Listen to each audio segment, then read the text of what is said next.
Hello everyone. हमारे YouTube channel ई शिक्षा मंत्र में आप सभी का बहुत बहुत स्वागत है।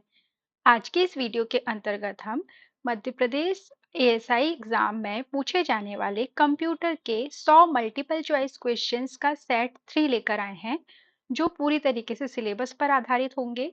तो इस वीडियो को लास्ट तक जरूर देखिएगा। चलिए शुरू करते हैं। जैसा कि मैंने पहले 2 वीडियोस में बताया है कि सिलेबस किस प्रकार का रहेगा। आपके कंप्यूटर के 100 मार्क्स के क्वेश्चन आएंगे और 100 क्वेश्चन ही होंगे। तो चलिए शुरू करते हैं। पहला प्रश्न है, इनमें से कौन सा एक वैलिड हेक्साडेसिमल नंबर नहीं है। हमें ये बताना है कि हेक्साडेसिमल नंबर कौन सा नहीं है इसमें से। ऑप्शंस हैं ए 12F, बी G12, सी ABC और डी 99। तो देखिए हेक्साडेसिमल क्या होता है, नंबर सिस्टम में जो ए से मतलब कि 10 से लेके 16 तक की जो 15 तक की जो वैल्यूज होती हैं वो हेक्साडेसिमल के अंतर्गत आती हैं।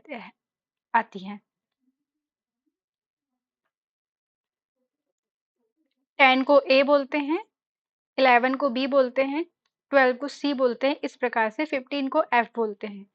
तो हमें ये देखना है कि कौन से नंबर्स हैं जो एफ तक के बीच में है और उससे ज़्यादा जो आगे के नंबर होंगे वो हेक्साडेसिमल के नहीं होंगे। तो देखिए ऑप्शन ए है 12F, तो ये तो हेक्साडेसिमल का नंबर होगा ही, क्योंकि इसमें क्या आ रहा है 12F आ रहा है, मतलब 1 2 भी आ रहा है। ज़ीरो से लेके अगर हम 15 तक देखें, 0 से लेके 15 तक, तो 1 भी आ रहा है, 2 भी आ रहा है और एफ भी आ रहा है, तो ये तो हेक्साडेसिमल का नंबर है।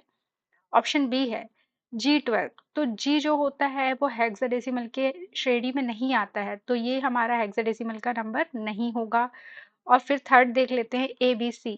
तो ये भी हेक्साडेसिमल का नंबर है और D है 99, तो ये भी हेक्साडेसिमल का नंबर है। तो इसका सही आंसर होगा ऑप्शन बी G12। अगला प्रश्न देखेंगे, बेस 2, 8 और 16 को सामूहिक रूप से क्या कहा जाता है। जो बेस होता है नंबर सिस्टम में 2, 8 और 16, उसको क्या कहा जाता है। ऑप्शंस हैं A decimal system, B power of 2 system, C radix system और डी इनमें से कोई नहीं। इसका सही आंसर है ऑप्शन सी रेडिक्स सिस्टम। अगला प्रश्न देखेंगे, पैरिटी बिट का उपयोग क्यों किया जाता है। ऑप्शंस हैं ए एरर डिटेक्शन के लिए, बी डेटा की गति को बढ़ाने के लिए, सी डेटा को डिलीट करने के लिए और डी पासवर्ड के लिए। इसका सही आंसर है ऑप्शन ए एरर डिटेक्शन के लिए। एरर का पता लगाने के लिए पैरिटी बिट का यूज किया जाता है। अगला प्रश्न देखेंगे, EBCDIC का उपयोग मुख्य रूप से किस प्रकार के कंप्यूटर में होता है। ऑप्शंस हैं A micro computer, B mainframe computer, C super computer और डी कैलकुलेटर। जो EBCDIC है ये एक प्रकार का कोड है, जैसे BCD कोड होता है, ASCII कोड होता है, उसी प्रकार से ये भी एक कोड है। तो इसका यूज किस प्रकार के कंप्यूटर्स में होगा। इसका सही आंसर होगा ऑप्शन बी मेनफ्रेम कंप्यूटर्स। अगला प्रश्न देखते हैं। हाँ, EBCDIC का फुल फॉर्म देख लीजिए, extended binary coded decimal interchange code, इसका ये फुल फॉर्म है। अगला प्रश्न देखेंगे, टूस कॉम्प्लीमेंट निकालने के लिए वंस कॉम्प्लीमेंट में क्या जोड़ा जाता है। हमने पिछले वीडियो में देखा था कि वंस कॉम्प्लीमेंट कैसे फाइंड करना है, 0 को 1 और 1 को 0 लिख देते हैं। अब उसी वैल्यू का अगर हम टूस कॉम्प्लीमेंट निकालना चाहते हैं तो क्या जोड़ेंगे और निकालेंगे। ऑप्शंस हैं ए 1, बी 0, सी 10 और डी कुछ नहीं। इसका सही आंसर होगा ऑप्शन ए 1। जो भी वंस कॉम्प्लीमेंट का जो भी होगा उसमें आंसर होगा, उसमें आप जैसे ही 1 ऐड करेंगे और उसको टोटल करेंगे तो टूज कॉम्प्लीमेंट निकल जाएगा। अगला प्रश्न देखते हैं, ट्री टोपोलॉजी किन दो टोपोलॉजीज का मिश्रण है। किन दो टोपोलॉजी से मिलकर ट्री टोपोलॉजी बनी हुई है, चलिए देखते हैं। ऑप्शंस हैं ए बस और स्टार टोपोलॉजी, बी स्टार और रिंग टोपोलॉजी, सी बस और मैश टोपोलॉजी और डी स्टार और मैश टोपोलॉजी। इसका सही आंसर होगा ऑप्शन ए बस और स्टार टोपोलॉजी, दोनों के मिश्रण से ट्री टोपोलॉजी बनी हुई है। चलिए देखते हैं कैसे बनी हुई है।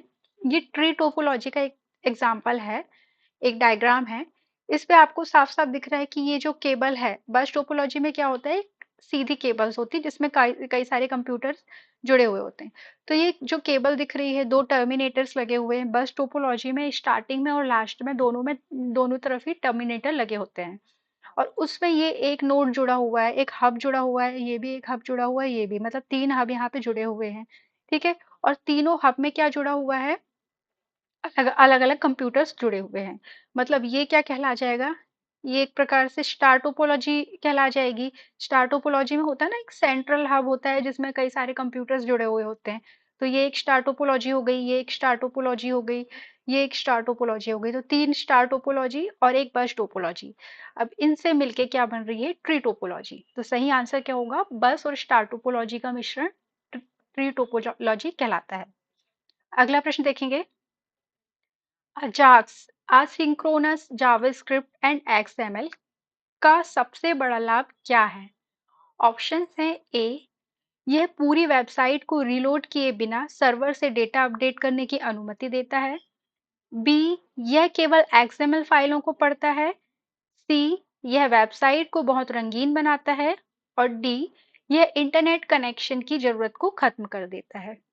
इसका सही आंसर है ऑप्शन ए, यह पूरी वेबसाइट को रीलोड किए बिना सर्वर से डेटा को अपडेट करने की परमिशन देता है। अगला प्रश्न देखेंगे। पीएचपी में पोस्ट मेथड गेट मेथड के से बेहतर क्यों मानी जाती है? जो पोस्ट मेथड होती है वो गेट मेथड से बेहतर क्यों है? चार ऑप्शन हैं इसके। ए, यह बहुत तेज होती है। ऑप्शन बी, यह केवल एचटीएमएल के साथ काम करती है। ऑप्शन सी है, यह डेटा को डिलीट कर देती है। और ऑप्शन डी है, ये डेटा को यूआरएल में नहीं दिखाती और इसकी डेटा की जो सीमा है वो भी अधिक है। तो इसका सही आंसर होगा ऑप्शन डी, ये जो है किसी भी डेटा को यूआरएल में दिखाती नहीं है, जिससे सिक्योरिटी भी बढ़ जाती है और इसकी जो डेटा की लिमिट होती है वो भी ज्यादा होती है। अगला प्रश्न देखेंगे। सीएसएस में जेड इंडेक्स प्रॉपर्टी का क्या कार्य है? ऑप्शंस हैं। ए, फॉन्ट का साइज बढ़ाना। बी, बैकग्राउंड इमेज को धुंधला करना। सी, ओवरलैप होने वाले एलिमेंट्स का स्टैक ऑर्डर तय करना। और डी, स्क्रीन को जूम करना।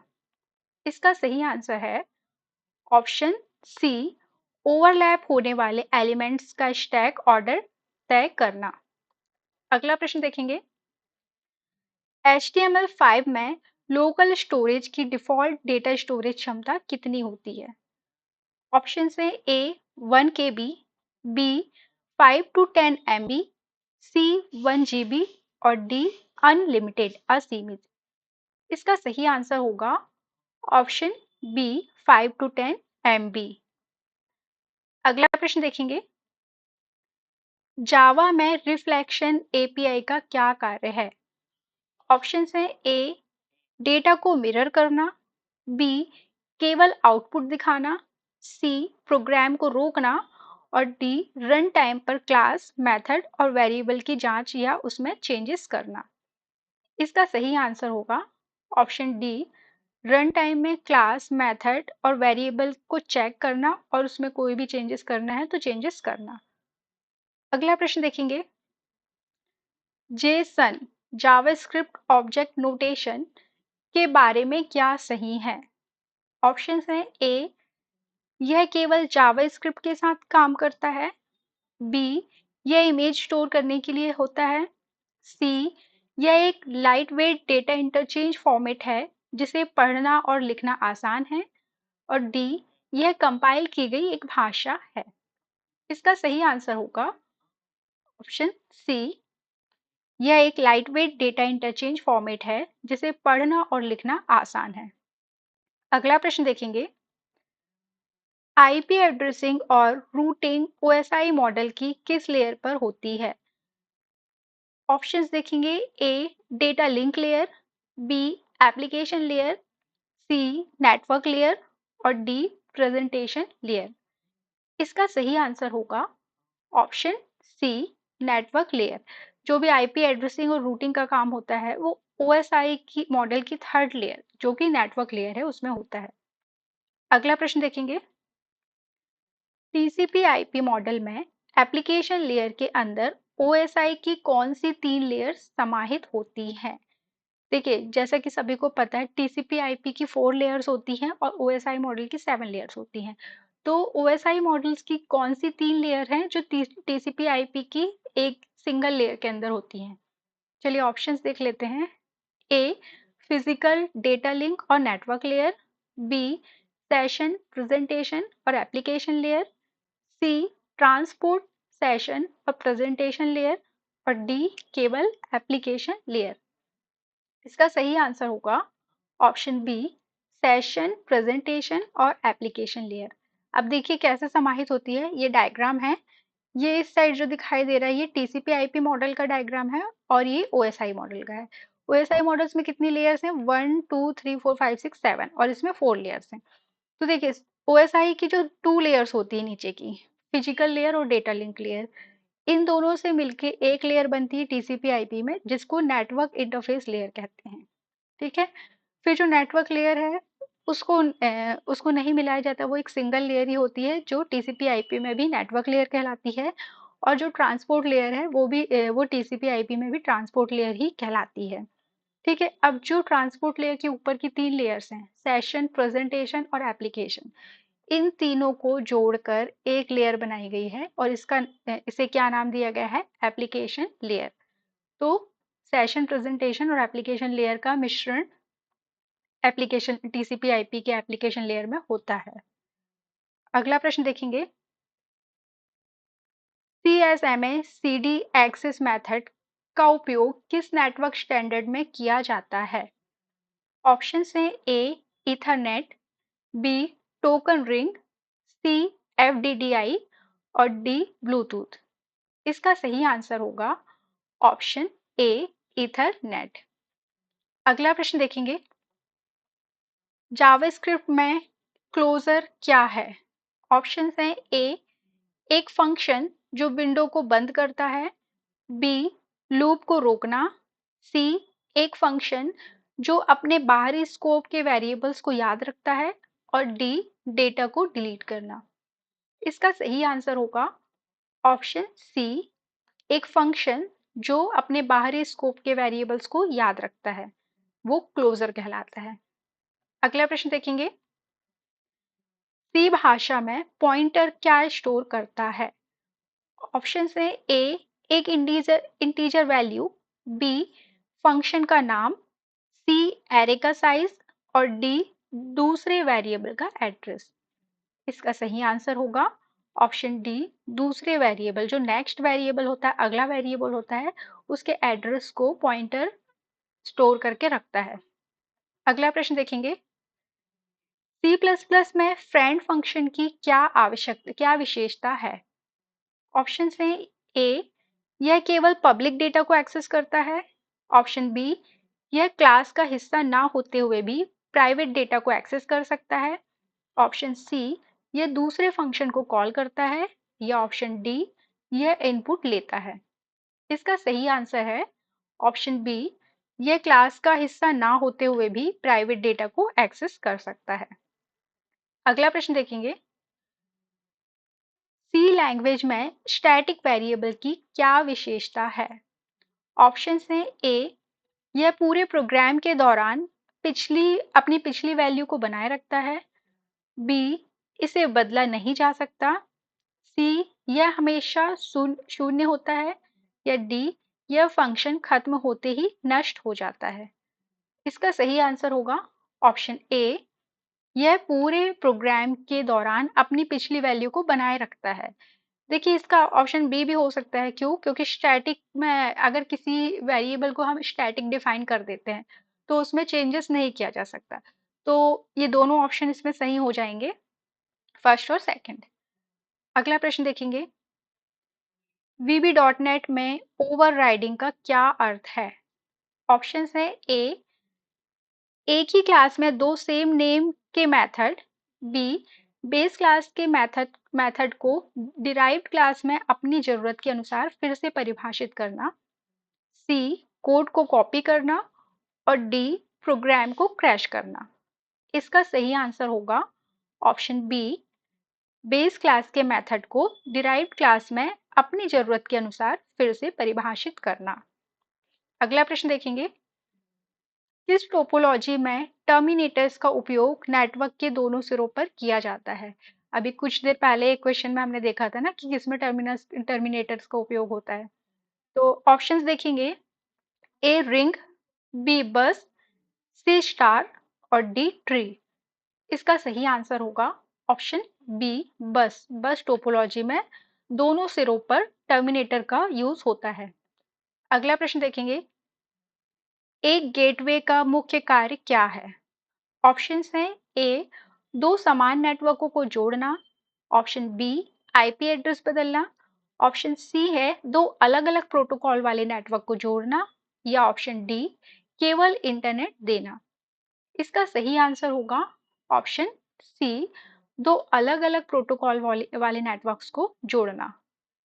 अगला प्रश्न देखेंगे, ब्लूटूथ किस IEEE स्टैंडर्ड पर आधारित है?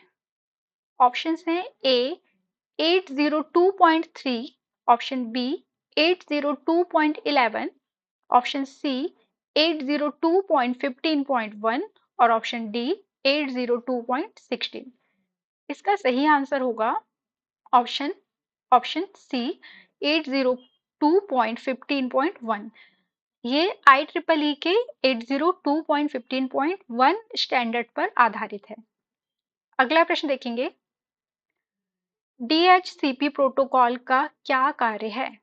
ऑप्शंस हैं, ए फाइल ट्रांसफर करना, बी वेबसाइट होस्ट करना, सी ईमेल रिसीव करना और डी डिवाइसेस को ऑटोमेटिक आईपी एड्रेस प्रदान करना।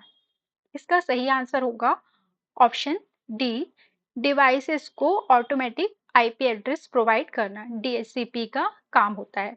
अब देखिए डीएचसीपी का फुल फॉर्म क्या होता है? इसका फुल फॉर्म होता है डायनेमिक होस्ट कॉन्फ़िगरेशन प्रोटोकॉल, जो क्या करता है, ऑटोमेटिकली डिवाइसेस को आईपी एड्रेस दे देता है।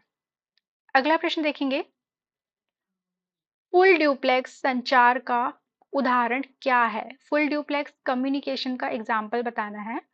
ऑप्शंस हैं, ए टेलीफोन पर बातचीत, बी रेडियो प्रसारण, सी टीवी रिमोट और डी वॉकी टॉकी। इसका सही आंसर होगा ऑप्शन ए टेलीफोन पर बातचीत, क्योंकि एक ही समय पे क्या हो जाता है, टेलीफोन पे अगर कोई बात कर रहा है तो एक ही समय पे सेंडर और रिसीवर दोनों एक साथ डेटा ट्रांसफर कर सकते हैं। अगला प्रश्न देखेंगे, फाइबर ऑप्टिक केबल में डेटा किस रूप में यात्रा करता है? ऑप्शंस हैं, A electrical pulse, B light pulse, C sound waves और डी रेडियो वेव्स।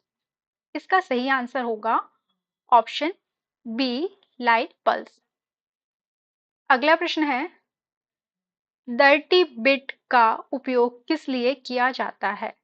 ऑप्शंस हैं, ए वायरस को पहचानने के लिए, ऑप्शन बी इंटरनेट कनेक्शन के लिए, सी यह दिखाने के लिए कि पेज में बदलाव किया गया है, या डी फाइल को डिलीट करने के लिए। इसका सही आंसर होगा ऑप्शन सी, यह दिखाने के लिए कि पेजेस में चेंजेस किए गए हैं।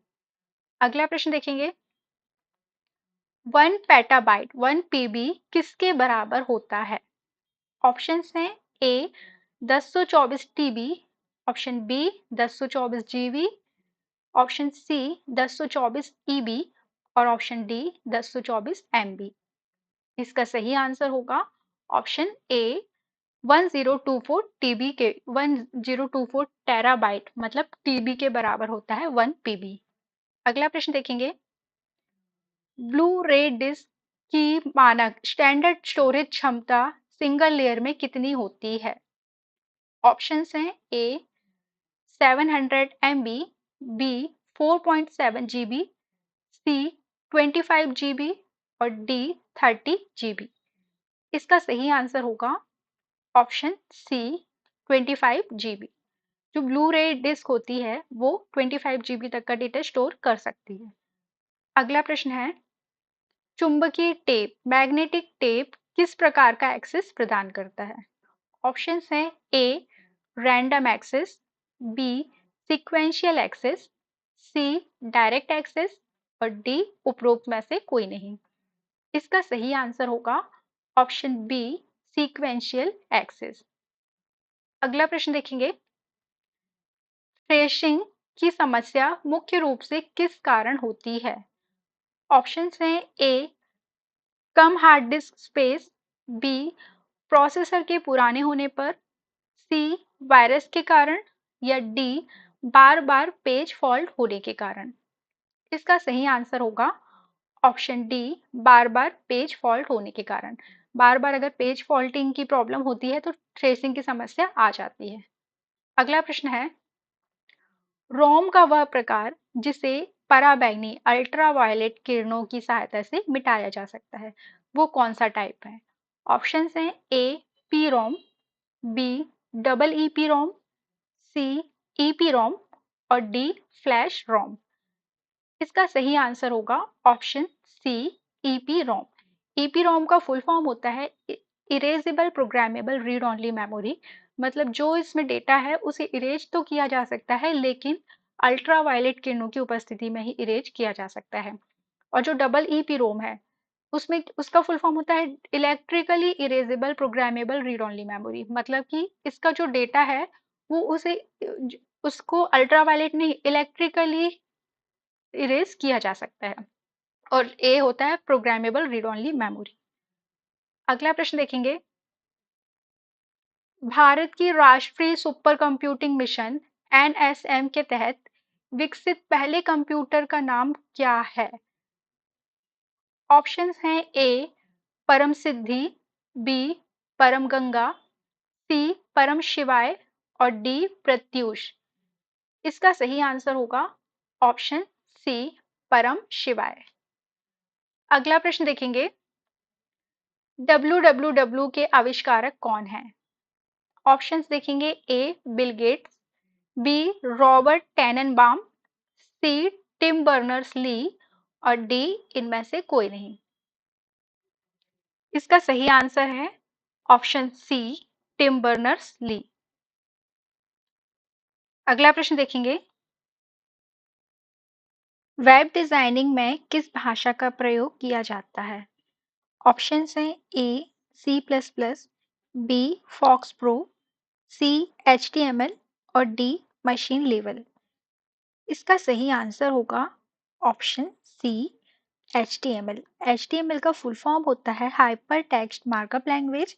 इसका यूज वेबसाइट डिजाइनिंग या वेब पेज डिजाइनिंग के लिए किया जाता है। नेक्स्ट क्वेश्चन है, निम्न में से एक ब्राउजर है, हमें इसमें से एक ब्राउजर का नाम बताना है, वेब ब्राउजर का नाम। ऑप्शंस हैं A Netscape, B world wide web, C launcher और डी वेब क्रॉलर। इसका सही आंसर होगा ऑप्शन ए नेटस्केप। नेटस्केप एक प्रकार का वेब ब्राउजर है। अगला प्रश्न देखेंगे, डॉट नेट किस कंपनी का उत्पाद है? जो वीबी डॉट नेट है वो किस कंपनी का प्रोडक्ट है? ऑप्शन है A Sun micro system, B Oracle, C Microsoft और डी अडोब। इसका सही आंसर होगा option B option C Microsoft. अगला प्रश्न देखेंगे, सी लैंग्वेज के fill in the blank C language fill in the blank के द्वारा विकसित की गई है। सी लैंग्वेज को किसने डेवलप किया है? ऑप्शन है A Dennis Ritchie, B Peter Norton, C Martin Richards और डी उपरोक्त में से कोई नहीं। इसका सही आंसर है option A Dennis Ritchie. Next question देखेंगे, निम्न में से सी में यूनरी ऑपरेटर का एग्जाम्पल क्या है?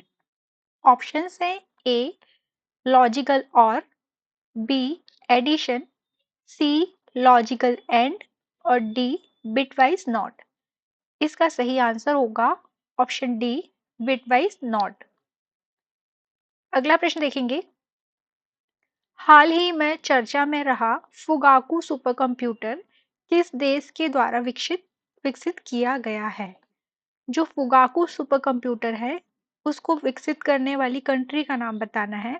ऑप्शन है ए चीन, बी अमेरिका, सी जापान और डी दक्षिण कोरिया। इसका सही आंसर है ऑप्शन सी जापान। जापान के द्वारा फुगाकू नाम का सुपर कंप्यूटर विकसित किया गया है। अगला प्रश्न देखेंगे। दुनिया का पहला सुपर कंप्यूटर क्रे वन किस वर्ष में बनाया गया था? क्रे वन कब डेवलप किया गया? ऑप्शन है ए 1964, बी 1985, सी 1976 और डी 1991। इसका सही आंसर है ऑप्शन सी 1976। नेक्स्ट क्वेश्चन है 8085 माइक्रोप्रोसेसर में कुल कितनी पिन्स होती हैं? ऑप्शन है ए 40, बी 20, सी 16 और डी 80। इसका सही आंसर है ऑप्शन ए 40। 8085 माइक्रोप्रोसेसर में 40 पिन्स होती हैं। अगला प्रश्न देखेंगे। 8085 माइक्रोप्रोसेसर को पावर देने के लिए किन पिन्स का उपयोग किया जाता है? ऑप्शंस हैं ए वीसीसी और वीएसएस, ऑप्शन बी एक्स1 और एक्स2, ऑप्शन सी है आरडी और डब्ल्यूआर, ऑप्शन डी है एसआईडी और एसओडी। इसका सही आंसर होगा ऑप्शन ए वीसीसी और वीएसएस। 8085 माइक्रोप्रोसेसर को पावर देने के लिए वीसीसी और वीएसएस पिन्स का यूज किया जाता है। अगला प्रश्न देखेंगे। 8085 माइक्रोप्रोसेसर को में कुल कितनी पिन्स होती हैं और यह कितने बिट का होता है? ऑप्शंस हैं ए 40 पिन और 8 बिट, ऑप्शन बी 40 पिन और 16 बिट, ऑप्शन सी 20 पिन और 16 बिट और ऑप्शन डी 60 पिन और 32 बिट। इसका सही आंसर है ऑप्शन बी 40 पिन और 16 बिट। 40 पिन होती हैं और 16 बिट का होता है 8086 माइक्रो प्रोसेसर। अगला प्रश्न देखेंगे।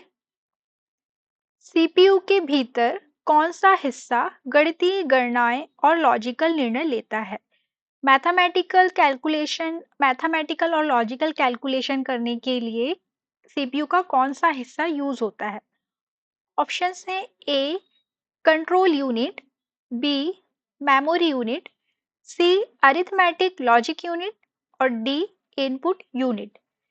इसका सही आंसर होगा ऑप्शन सी एएलयू, जिसका फुल फॉर्म है अरिथमेटिक एंड लॉजिक यूनिट। अगला प्रश्न देखेंगे। ओवरक्लॉकिंग प्रक्रिया का क्या अर्थ है? ऑप्शन है ए प्रोसेसर को ठंडा करना, ऑप्शन बी रैम की क्षमता को बढ़ाना, ऑप्शन सी प्रोसेसर को उसकी निर्धारित गति से तेज चलाना और ऑप्शन डी प्रोसेसर को बंद करना। इसका सही आंसर होगा ऑप्शन सी प्रोसेसर को उसकी निर्धारित गति से तेज चलाना ओवरक्लॉकिंग कहलाता है।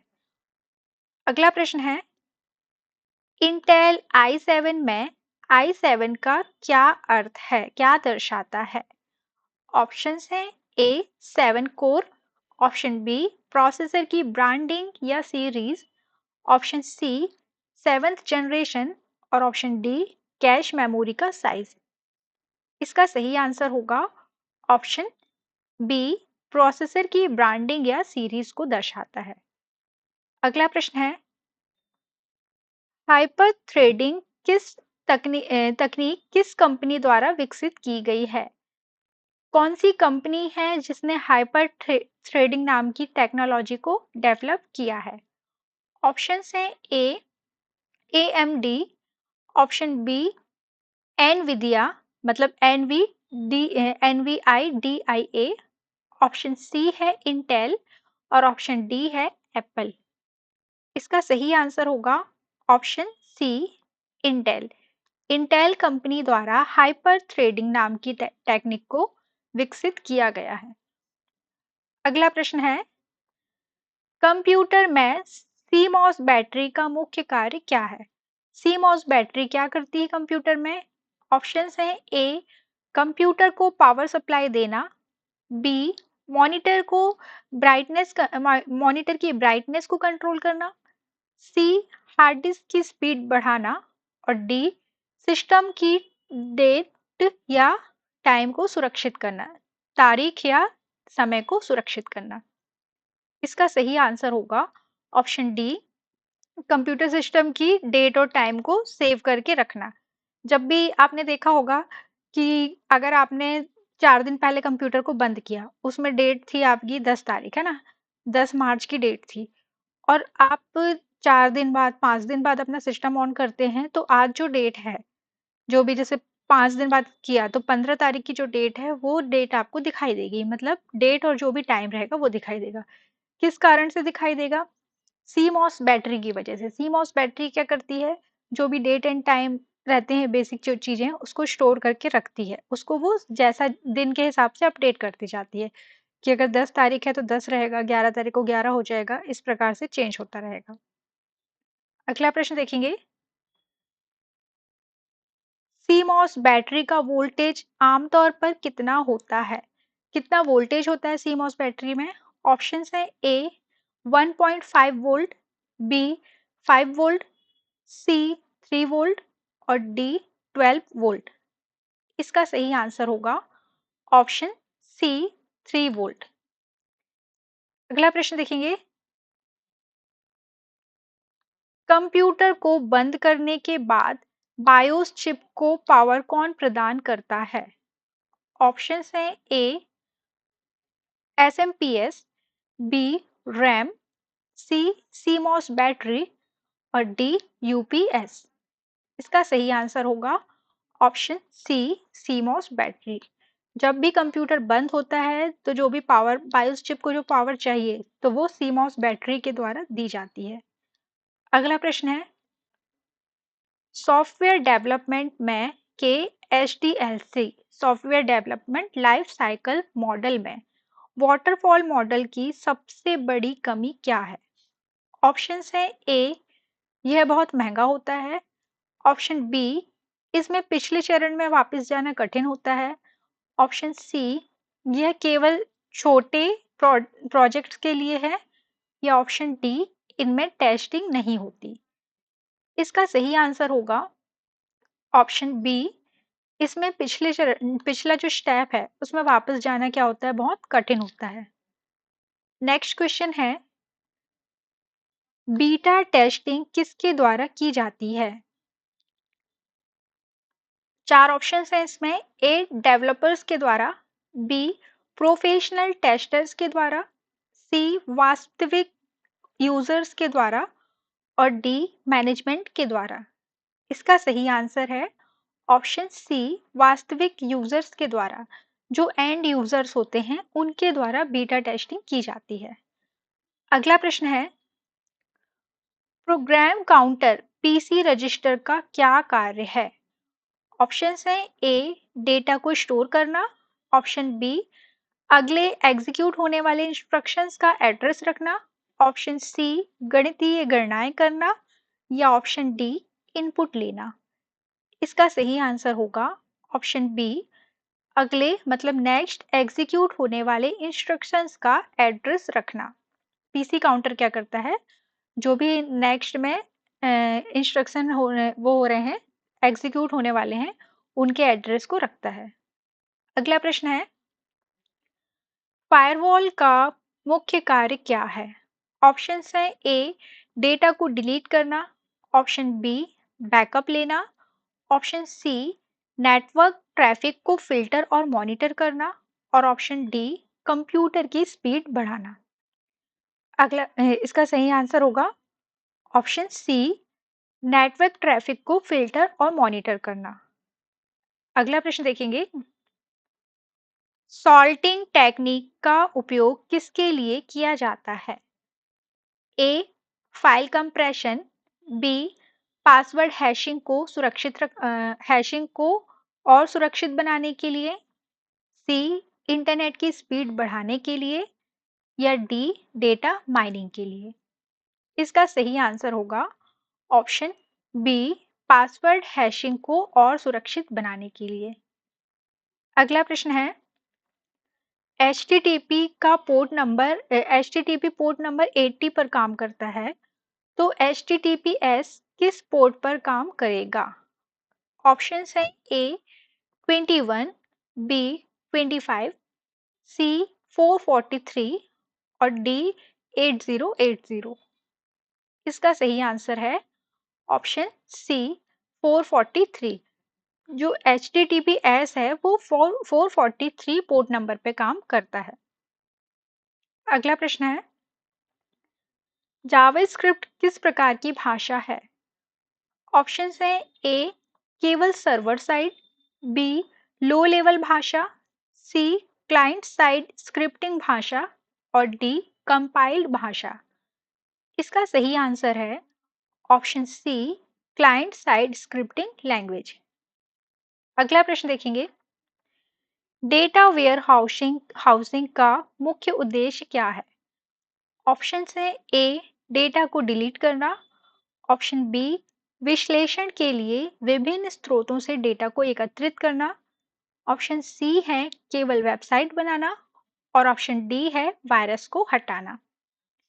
इसका सही आंसर होगा ऑप्शन बी, विश्लेषण एनालिसिस के लिए विभिन्न सोर्स से डेटा को इकट्ठा करना होता है डेटा वेयर हाउसिंग का उद्देश्य। अगला प्रश्न देखेंगे, ट्यूरिंग टेस्ट का उपयोग क्या मापने के लिए किया जाता है? ऑप्शंस हैं ए कंप्यूटर की गति, ऑप्शन बी ग्राफिक्स की गुणवत्ता, ऑप्शन सी मशीन की बुद्धिमत्ता और ऑप्शन डी इंटरनेट की रेंज। इसका सही आंसर होगा ऑप्शन सी, मशीन की बुद्धिमत्ता को मापने के लिए किया जाता है। अगला प्रश्न है, निम्नलिखित में से कौन सा ऑपरेटिंग सिस्टम नहीं है? ऑप्शंस हैं A Windows, B Linux, C Photoshop और डी मैक ओएस।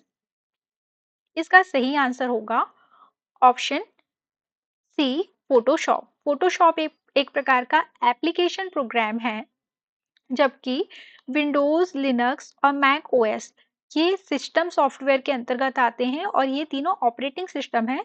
और ऑपरेटिंग सिस्टम क्या होता है? एक प्रकार का सिस्टम सॉफ्टवेयर होता है।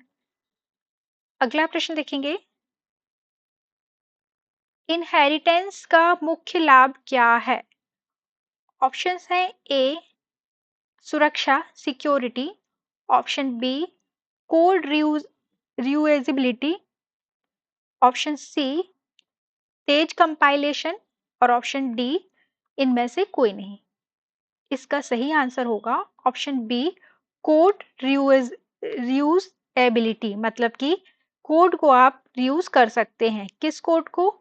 जो पेरेंट क्लास होती है, जैसे क्लास ए है जो पेरेंट क्लास है, इसके कोड को आप रीयूज करना चाहते हैं, बी के द्वारा इसके कोड को रीयूज किया जा रहा है, तो ये इनहेरिटेंस कहलाता है। और ये जो क्लास होती है जिसके कोड को रीयूज किया जाता है वो पेरेंट क्लास कहलाता है या बेस क्लास कहलाता है, और जो क्लास प्रॉपर्टी को इनहेरिट करती है वो डिराइव्ड क्लास कहलाती है। अगला प्रश्न देखेंगे, जब एक ही क्लास में एक ही नाम के कई मेथड्स हों लेकिन पैरामीटर्स अलग हों तो इसे क्या कहते हैं? ऑप्शंस हैं A method overloading, B method overriding, C inheritance और डी इनकैप्सुलेशन। इसका सही आंसर होगा ऑप्शन ए मेथड ओवरलोडिंग। अगला प्रश्न है, निम्नलिखित में से कौन सा संचार आदेश नहीं है? ये लिनक्स का क्वेश्चन है। ऑप्शंस हैं ए grab, B mail, see message और डी राइट। इसका सही आंसर होगा ऑप्शन ए ग्रैब। ग्रैब संचार के लिए मतलब कम्युनिकेशन के लिए यूज नहीं किया जाता, जबकि मेल, मैसेज और राइट ये कम्युनिकेशन के लिए यूज किए जाते हैं।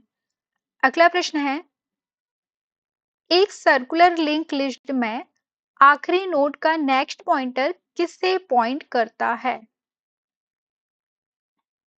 यहाँ देखिए सर्कुलर लिंक लिस्ट की बात हो रही है, तो सर्कुलर से समझ में आता है कि किस प्रकार का होगा, ये ऐसे सर्कल के फॉर्म में होगा। ये लिंक लिस्ट जो होगी वो सर्कल के फॉर्म में होगी, ठीक है।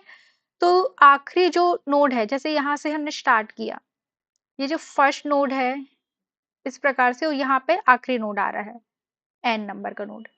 तो आखिरी नोड का जो पॉइंटर होता है वो किसे पॉइंट करेगा? ऑप्शन है ए नल को, बी पिछले नोड को, सी हेड नोड को, और डी किसी को नहीं।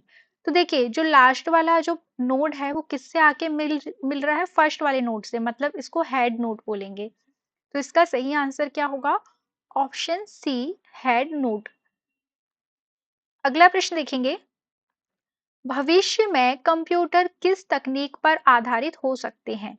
फ्यूचर में जो कंप्यूटर्स होंगे वो किस टेक्नोलॉजी पे आधारित होंगे? ऑप्शन है A vacuum tube, B silicon chip, C quantum computing, और डी एनालॉग सर्किट। देखिए जो अभी के जमाने के जो कंप्यूटर चल रहे हैं तो वो सभी एआई पे बेस्ड हो गए हैं, है ना, एआई पे आधारित है। और जो फ्यूचर में कंप्यूटर आएंगे तो वो किस टेक्नोलॉजी का यूज करेंगे? तो ये इसका आंसर होगा ऑप्शन सी, क्वांटम कंप्यूटिंग का। क्योंकि देखिए वैक्यूम ट्यूब, आईसी चिप, इन सभी का तो पहले ही जो है पिछली पीढ़ियों के जो कंप्यूटर थे उनमें यूज किया जा चुका है। अभी जो चल रहा है वो एआई चल रहा है, एआई की टेक्नोलॉजी का यूज किया जा रहा है, और फ्यूचर में क्वांटम कंप्यूटिंग का यूज किया जाएगा। अगला प्रश्न देखेंगे, डेटा कंप्रेशन, इंक्रिप्शन और फॉर्मेटिंग का कार्य किस लेयर का होता है? किस लेयर में किया जाता है कंप्रेशन, इंक्रिप्शन और फॉर्मेटिंग? ऑप्शन है A application layer, B presentation layer, C session layer, और डी ट्रांसपोर्ट लेयर। इसका सही आंसर होगा ऑप्शन बी, प्रेजेंटेशन लेयर। अगला प्रश्न देखेंगे, विश्व के प्रथम कंप्यूटर नेटवर्क का क्या नाम था? जो सबसे पहला कंप्यूटर नेटवर्क था वर्ल्ड का, उसका नाम क्या था? ऑप्शंस हैं ए इंटरनेट, बी अर्पानेट, सी एनएसएफ नेट, और डी इंट्रानेट। इसका सही आंसर होगा ऑप्शन बी, अर्पा नेट। जो सबसे पहला कंप्यूटर था विश्व का वो अर्पा नेट था। अगला प्रश्न देखेंगे, वैक्यूम ट्यूब को और किस नाम से जाना जाता है? जो फर्स्ट जनरेशन के कंप्यूटर में यूज होते थे वैक्यूम ट्यूब, उसका दूसरा नाम क्या है? ऑप्शंस है A transistor, B gate, C switch, और डी वॉल्व। इसका सही आंसर होगा ऑप्शन डी, वॉल्व। अगला प्रश्न देखेंगे, शब्द पुश और पॉप से संबंधित है। जो दो शब्द दिए हुए हैं, एक पुश और एक पॉप है, वो किससे रिलेटेड हैं? ऑप्शन है ए लिस्ट, बी एरे, सी स्टैक, और डी ये सभी। इसका सही आंसर है ऑप्शन सी, स्टैक। पुश और पॉप स्टैक से रिलेटेड हैं। अगला प्रश्न देखेंगे, माइक्रो कंप्यूटर की शुरुआत किस प्रोसेसर के साथ हुई थी? ऑप्शंस है ए इंटेल 8085, बी इंटेल 4004, सी इंटेल कोर i3, और डी 8086। इसका सही आंसर होगा ऑप्शन बी, इंटेल 4004। अगला प्रश्न है, मेनफ्रेम कंप्यूटर को अक्सर किस नाम से पुकारा जाता है? ऑप्शंस हैं A big iron, B big chip, C super chip, और डी माइक्रो बॉक्स। इसका सही आंसर होगा ऑप्शन ए, बिग आयरन। जो मेनफ्रेम कंप्यूटर्स होते थे उन्हें बिग आयरन के नाम से भी पुकारा जाता है। अगला प्रश्न देखेंगे, लिस्प और प्रोलॉग प्रोग्रामिंग भाषाएं किस पीढ़ी के लिए विकसित की गई हैं? ऑप्शंस हैं ए चौथी पीढ़ी, ये कंप्यूटर के जनरेशन से रिलेटेड क्वेश्चन है, B fifth generation, C third generation और डी सेकंड जनरेशन। इसका सही आंसर होगा option B fifth generation. Fifth generation के कंप्यूटर मतलब जो अभी के कंप्यूटर हम जिनका हम यूज कर रहे हैं, ये फिफ्थ जनरेशन के कंप्यूटर के अंतर्गत आते हैं। और इसमें एआई भाषा का एआई टेक्नोलॉजी का यूज किया जा रहा है। और जो लिस्प और प्रोलॉग लैंग्वेजेस हैं, प्रोग्रामिंग लैंग्वेज, ये एआई टेक्निक की हैं। अगला प्रश्न देखेंगे। विश्व का पहला व्यावसायिक कंप्यूटर, कमर्शियल कंप्यूटर कौन सा था? ऑप्शंस है ए एनियाक, बी एडवैक, सी यूनिवैक और डी मार्क वन। इसका सही आंसर है ऑप्शन सी यूनिवैक। विश्व का जो पहला फर्स्ट कमर्शियल कंप्यूटर है उसका नाम यूनिवैक है। अगला प्रश्न देखेंगे। गणना करने के लिए उपयोग होने वाला विश्व का प्रथम यंत्र कौन सा था? सबसे फर्स्ट गणना करने के लिए सबसे फर्स्ट जो डिवाइस बनाई गई थी उसका नाम बताना है। ऑप्शन है ए पास्कलाइन, बी एनियाक, सी अबेकस और डी डिफरेंस इंजन। इसका सही आंसर होगा ऑप्शन सी अबेकस। सबसे पहला जो डिवाइस बनी थी वो अबेकस थी और इसको चाइना में बनाया गया था। अगला प्रश्न देखेंगे। स्टार्ट मेन्यू को दिखाने या छिपाने के लिए शॉर्टकट की बताइए। ऑप्शंस हैं A Windows logo plus M, option B Windows logo plus D, option C है विंडोज लोगो प्लस ब्रेक और ऑप्शन डी है विंडोज लोगो। इसका सही आंसर होगा ऑप्शन डी विंडोज लोगो। अगर आप विंडोज कीबोर्ड में जो विंडो लोगो वाली बटन है उसको प्रेस करेंगे तो स्टार्ट मेन्यू दिखाई देने लगेगा। दोबारा प्रेस करेंगे तो स्टार्ट मेन्यू हाइड हो जाएगा। अगला प्रश्न देखेंगे। शॉर्टकट कुंजी कंट्रोल प्लस डब्ल्यू का उपयोग इसके लिए किया जाता है। Control plus W button press करने से क्या होगा? ऑप्शंस हैं ए प्रिंट डायलॉग बॉक्स ओपन होगा, ऑप्शन बी वर्तमान वेब पेज को अपडेट करने के लिए, ऑप्शन सी वर्तमान विंडो को बंद करने के लिए और ऑप्शन डी इनमें से कोई नहीं। तो इसका सही आंसर होगा ऑप्शन सी वर्तमान जो भी करंट विंडो ओपन है उसको क्लोज करने के लिए कंट्रोल प्लस डब्ल्यू का यूज किया जाता है। अगला प्रश्न देखेंगे। एमएस एक्सेल में सिलेक्ट किए हुए सेल को डेटा पर कंडीशनल फॉर्मेटिंग लगाने के लिए इस शॉर्टकट की का प्रयोग करते हैं।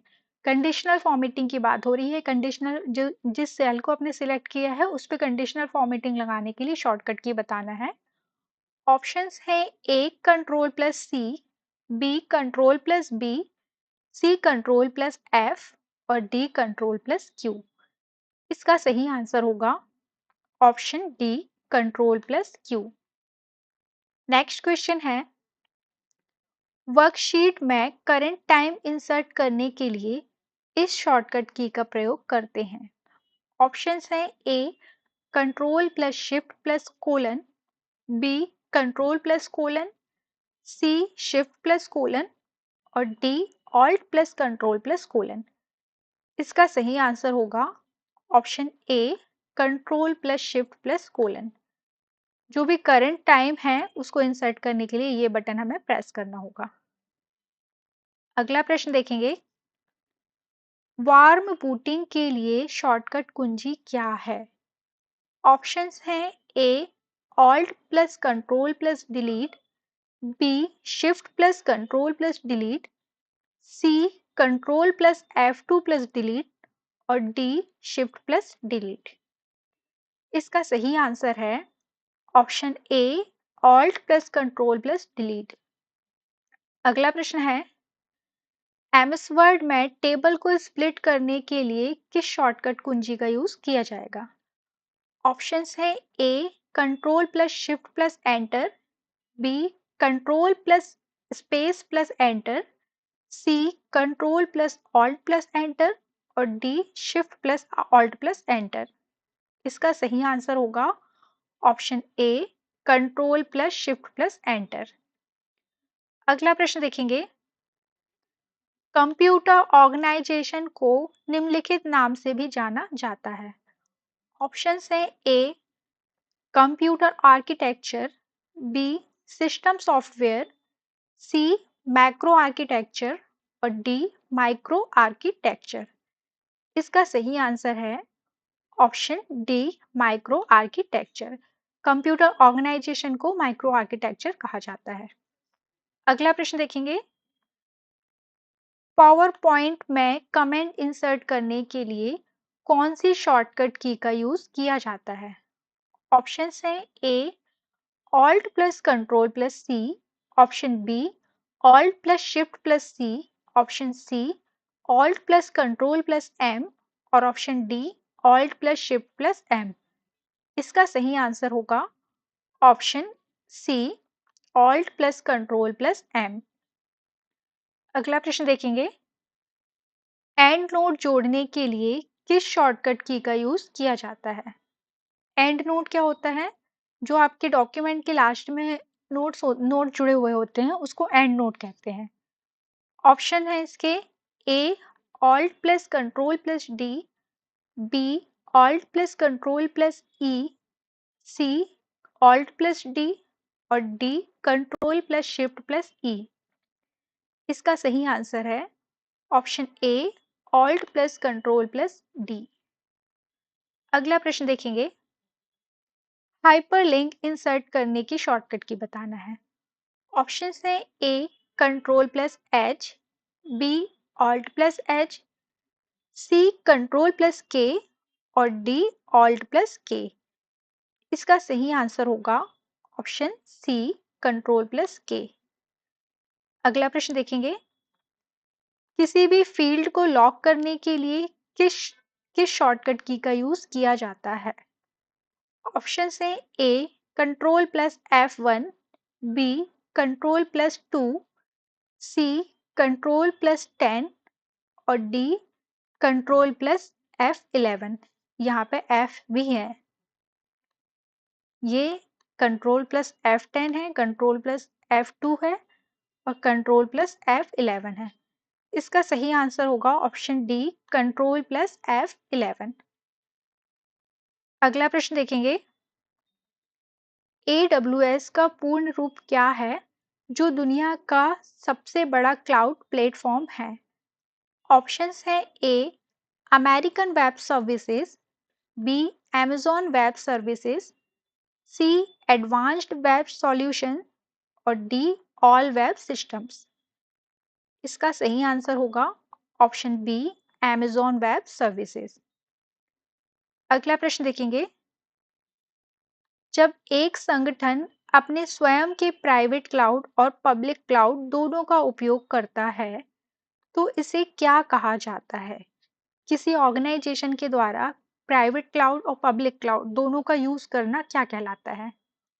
ऑप्शंस हैं A community cloud, B internal cloud, C hybrid cloud और डी मल्टी पब्लिक क्लाउड।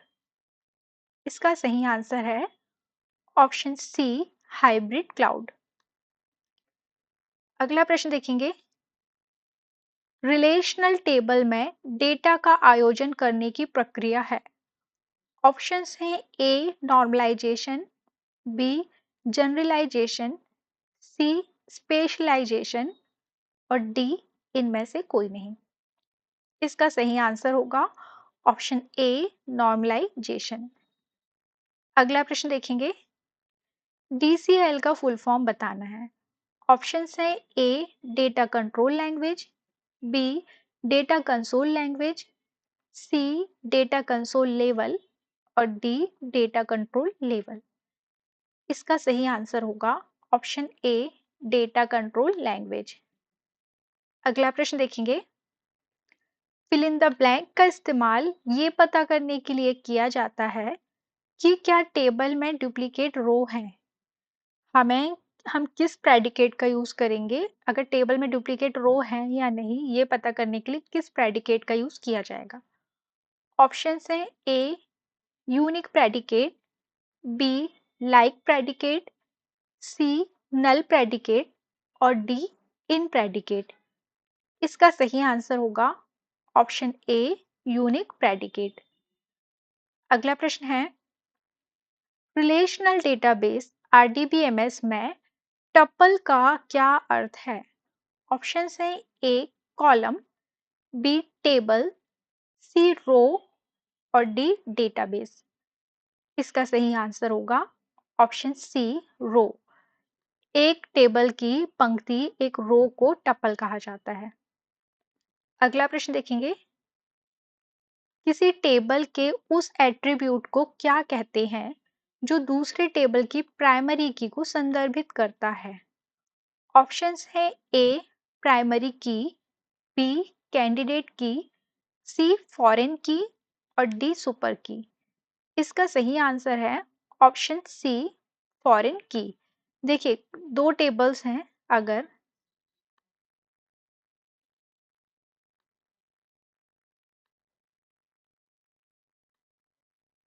माना कि इसका नाम ए है,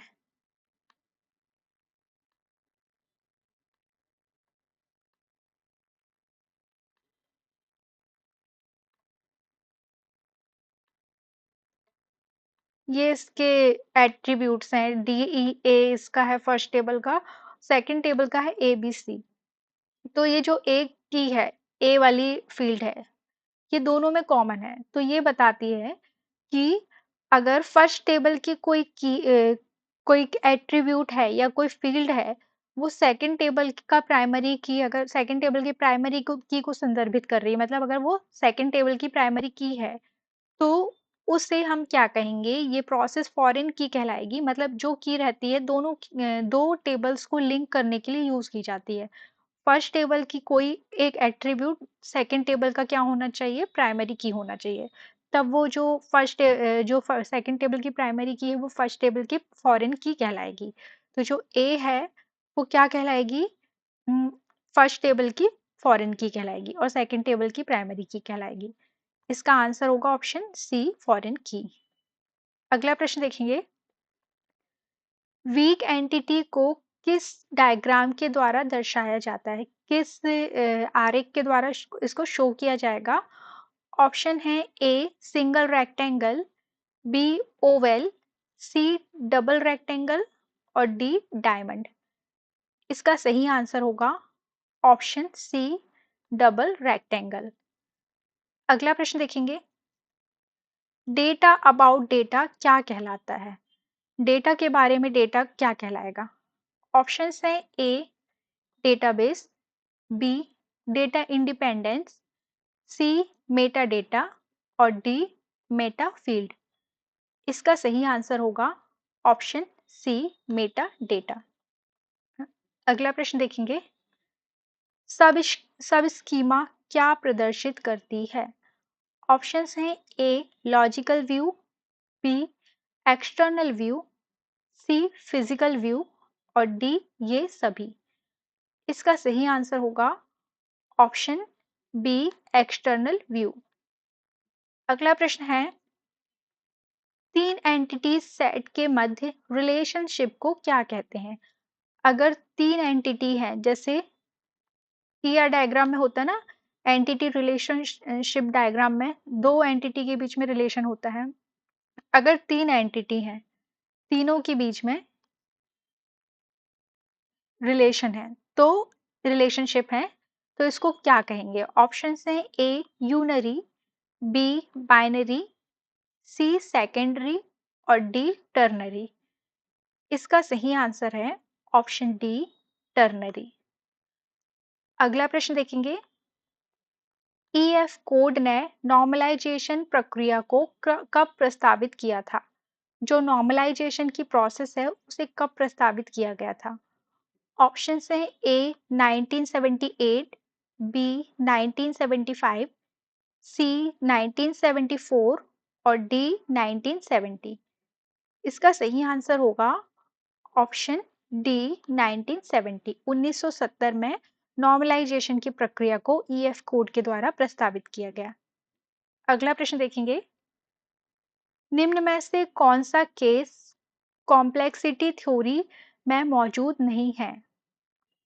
ऑप्शंस हैं A best case, B worst case, C average case और डी नल केस। इसका सही आंसर होगा ऑप्शन डी नल केस। अगला प्रश्न है, एक ज़ॉम्बी प्रोसेस क्या होती है? ऑप्शंस हैं, ए वह प्रक्रिया जो समाप्त हो गई है लेकिन उसकी एंट्री अभी भी प्रोसेस टेबल में है। ऑप्शन बी वह प्रक्रिया जो लगातार सीपीयू का उपयोग कर रही है। ऑप्शन सी है वह प्रक्रिया जो सस्पेंड हो गई है। या ऑप्शन डी वह प्रक्रिया जिसे कर्नेल के द्वारा मार दिया गया है। इसका सही आंसर होगा ऑप्शन ए वह प्रक्रिया जो खत्म हो गई, समाप्त हो गई है लेकिन उसकी एंट्री अभी भी प्रोसेस टेबल में है। इस प्रकार की प्रक्रिया को ज़ॉम्बी प्रोसेस कहा जाता है। तो ये इस वीडियो का लास्ट क्वेश्चन था। अगर आपको वीडियो पसंद आई हो तो वीडियो को लाइक और शेयर कीजिए तथा हमारे चैनल को सब्सक्राइब कीजिए। Thank you.